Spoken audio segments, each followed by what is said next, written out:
मेरे मोअज़्ज़ज़ नाज़रीन इकराम, लड़की के वालिद ने अपने होने वाले दामाद से रिश्ता तोड़कर अपने ही घर के एक माज़ूर नौकर से अपनी बेटी का निकाह कर दिया। आखिर क्यों? वजह क्या बनी? अस्सलामु अलैकुम वरहमतुल्लाहि वबरकातुहू। मेरे मोअज़्ज़ज़ नाज़रीन इकराम, लफ्ज़ मंगनी जो है ये असल में टंगनी होना चाहिए था। वजह क्या कि ये दो फरीक़ैन के दरमियान जो इंतज़ार का जो वक्त है ना, यानी उस इंतज़ार की सूली के ऊपर टांग देता है दोनों फरीक़ैन को। तो इसलिए मैं कहता हूँ कि इसे टंगनी होना चाहिए था, ना कि मंगनी। ये वाक़या सुनने के बाद आप मेरे साथ बाकायदा जो है वो इत्तेफ़ाक करेंगे कि मंगनी के बजाय टंगनी रखना चाहिए था। नाज़रीन इकराम, लड़की के वालिद को अचानक एक कॉल आती है होने वाले दामाद की कि आपकी बेटी जो है फ़लाँ होटल के रूम से मिली है। तो लड़का जो है अपनी होने वाली जो मंगेतर है उसे लेकर उसके घर पहुंचते हैं। आगे बाकायदा एक अदालत लग जाती है। जब अदालत लगती है तो लड़की जो है यानी अपनी सफाइयाँ पेश करती रह जाती है, लेकिन कोई बात मानने के लिए तैयार ही नहीं, कोई देखने के लिए तैयार ही नहीं। लड़की का वालिद जो है वो गुस्से के अंदर कहता है कि अभी इसी वक्त मौलवी साहब को बुलाओ। मौलवी साहब को बुलाया जाता है कि पढ़ें जी निकाह मेरी बेटी का इस मेरे माजूर नौकर के साथ। निकाह हो जाता है। निकाह के बाद नाज़रीन इकराम, असल में होता क्या है?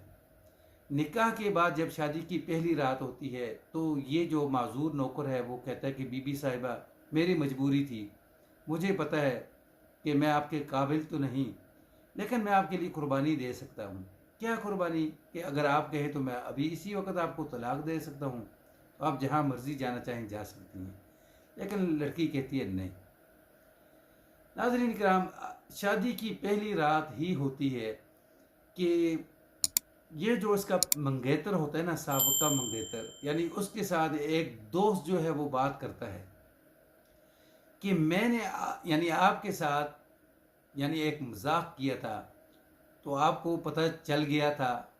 तो उसके बाद आपने अपनी बीवी से, होने वाली बीवी से, हमारी भाभी से कोई गिला शिकवा किया, क्योंकि आप उससे बहुत ज़्यादा प्यार करते थे। तो उसने कहा कि क्या?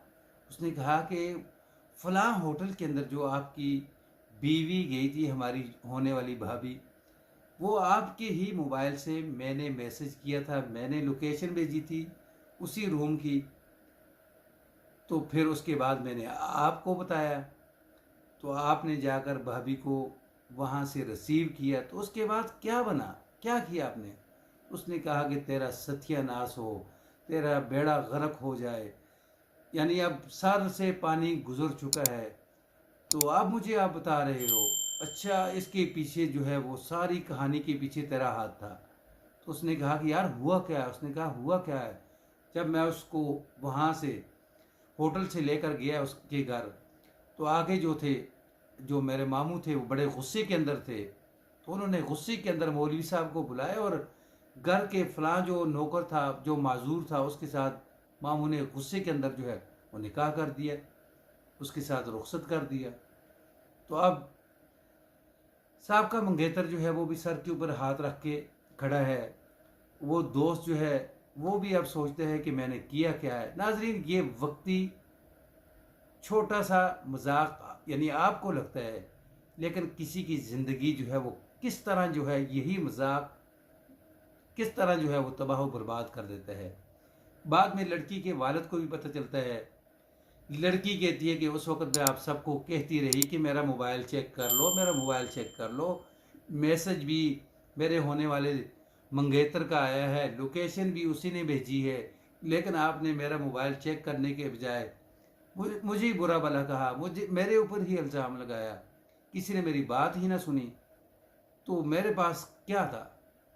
तो अब सब जो है वो सर पकड़ कर बैठ गए, सबका मंगेतर भी, लड़की के वालिदैन भी, कि काश जल्दबाजी के बजाय थोड़ा सा इंतज़ार कर लेते तो ये नौबत ना आती। नाजरीन, वीडियो पसंद आए तो इसको शेयर कर दें, चैनल पर न्यू है तो सब्सक्राइब कर दें, बेल के बटन को दबा करके, ताकि आने वाली इस तरह की वीडियो जो है वो आपको मिलती रहे। अस्सलामु अलैकुम रहमतुल्लाह।